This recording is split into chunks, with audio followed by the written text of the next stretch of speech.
All right, good afternoon, everyone. Welcome to this working paper presentation on inclusive module delivery.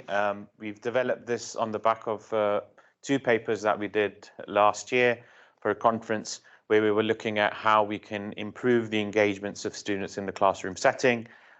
Building onto that, because we have a significant surge of international students coming into the university, specifically at Staffordshire, where I work, and otherwise in other universities across the UK. We're trying to look at how we can improve that. So as the title states, it's more about talking about inclusive module delivery, facilitating student integration through innovative engagement methods. So some of those engagement methods are going to be practice-based, which we've used with our students, international and otherwise, and some of them we're going to develop as part of this working paper as we go forward. So the paper itself, it has been developed by my colleague Catherine Mitchell, who's a senior lecturer in digital marketing, and by myself, who's a senior lecturer in HR and OB. So the motivation for the paper, like I said, student numbers have been increasing significantly, about 12.3% compared to previous year for international student intake. Significant jump coming from China, where historically a lot of them used to come to Staffordshire University, predominantly from our partner institutes in China, CDUT being the main one at that time.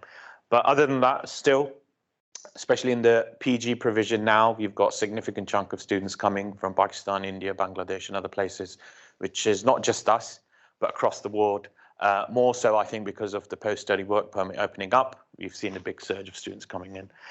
Implications for our provision, which was there historically, but now more so because the content, teaching, learning, module delivery, all those sort of things, we need to upgrade ourselves, empower ourselves with different case studies, different things to not only engage the students, but as mentioned in some of the sessions today, the cultural exchange element of students finding it difficult, coming into a new culture. What is the background? What is the agent telling them who's sending them here? Are they coming directly? So there's so many implications within the whole debate of who they are, what they're coming here for. What is the main objective? Is it just getting that further education here, or is it to potentially settle in the UK, and how that engagement and element needs to be taken into account? And obviously linking it to the graduate outcomes. The final element was enhancing current teaching and learning practices. So what sort of expectations are the students coming in with? Some of the expectations might be from previous students who've come to the university or to the UK setting. Others might be framed as they come here, they join the university, and the experience that they get. Our objective mainly was to share best practice, because we see islands of excellence within modules, within courses, where some lecturers are perhaps being able to deal with the students in a much better way. Could be because the lecturer is from the same parent country where they are coming from, so it's easier to switch languages or break those cultural barriers much easily compared to others. And also the potential for cross-learning opportunities, not just between the staff members who are teaching those students, but also from the perspective of students themselves. How can we break those barriers? How do we see islands of the same set of students sitting on a table for a tutorial? How do we break away from them, or how we can perhaps encourage or inculcate that you need to engage with other people as well within the module and the course? So these were some of the background issues which we were trying to deal with, and that was the main objective or focus that we were trying to look at. So the main research objective from this paper is looking at focusing on EDI. I know this was touched on this morning as well, about how can we sort of create that environment where people do not feel disadvantaged, whether they are from a different culture, different background, different learning abilities, different learning styles, and how can we bring that in? So we do understand the role of someone being abled in a different manner, or their learning needs are different, but we also need to look at the cultural bias, how some people might find it difficult to open up. So the power distance that Hofstede talks about also exists within the student setting as well. So we will have students coming in from Pakistan, India, Bangladesh, China. They approach the lecturer in a different way. They would address them in a different way. Asking a question might be difficult for them because of that power distance, versus your local students. They might find it easier at times to ask questions or engage you. Not always the case, but yes, that's the assumption here. And then also specific to the international students, we're also looking at the social demographic. Some people were mentioning about Stoke-on-Trent as an area disadvantaged at times, and how we can try to include different people from different backgrounds, whether mature students, single parents, or otherwise, to give everyone an opportunity to be able to benefit from the solution here. The other element is facilitating and reinforcing social inclusion. So it's not just about making sure we're saying that we are doing it. It's more about how can we actually practically do it as well. Sometimes we see academic opportunities are there, but are we actually giving those opportunities to everyone in the class? If someone is not talking, not engaging, do we let it be, or do we try and engage them on a personal level and bring them into the conversation? Sometimes you would find out that people are differently abled, and they don't tell you until you talk to them about it. So that is something that we need to be made more aware of, and what sorts of systems and processes can we put in. Inclusive module delivery, and that works not just from the EDI perspective, but also the international perspective as well. How can you be more inclusive?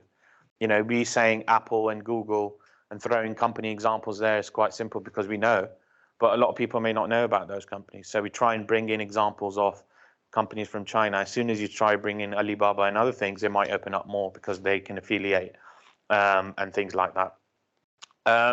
The other aspect is looking at cultural linkage.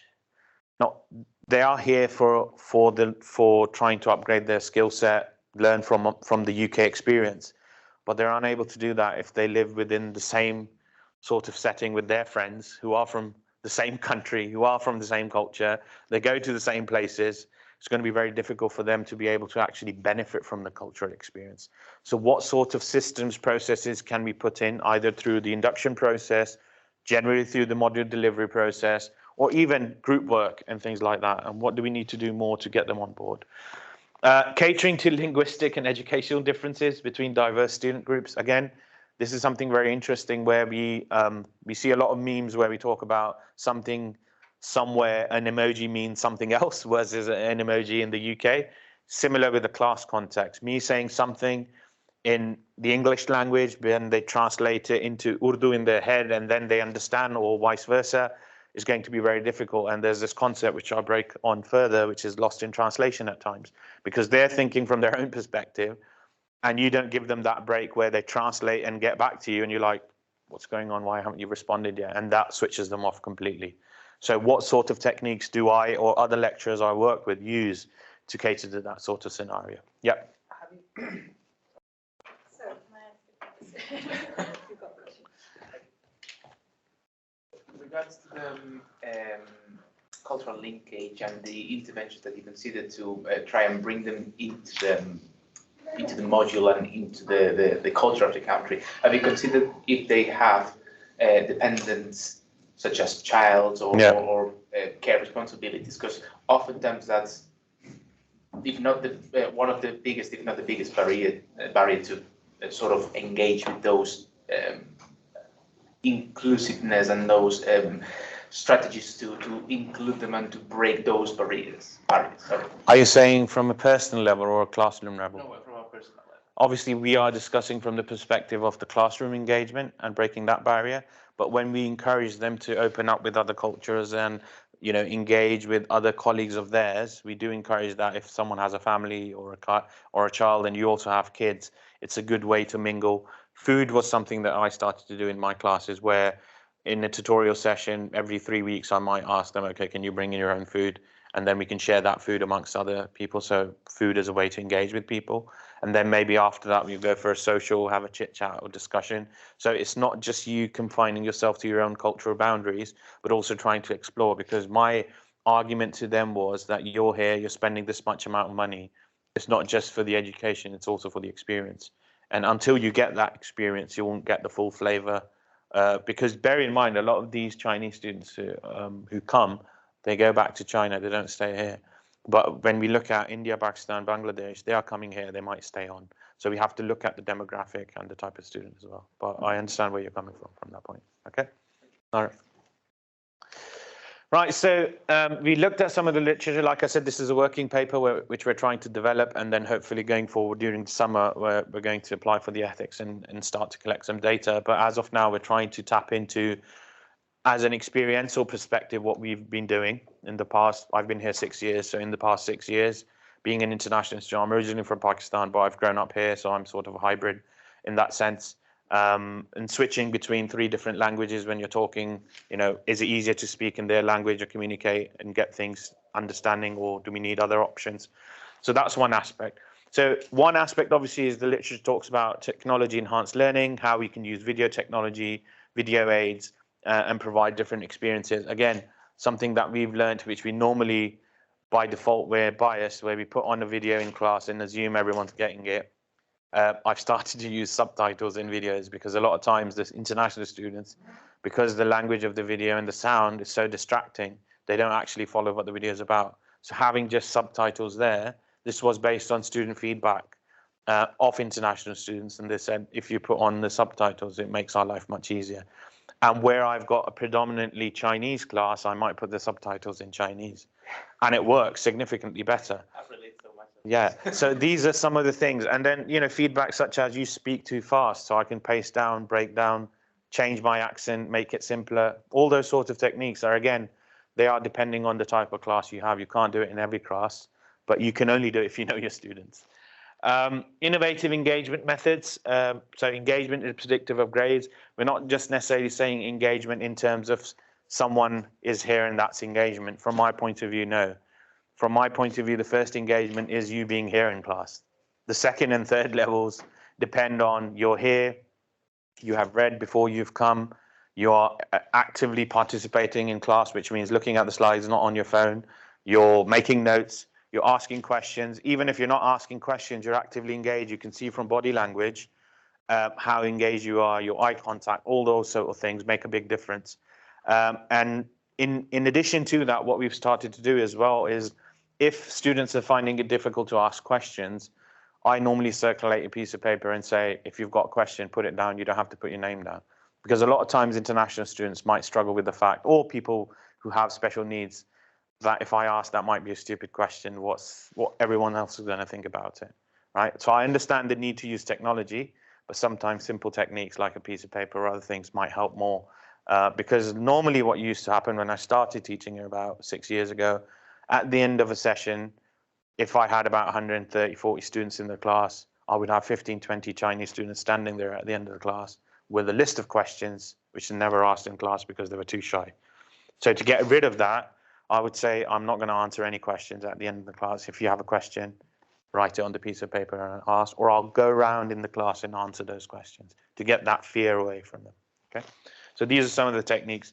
Assessment techniques in student performance.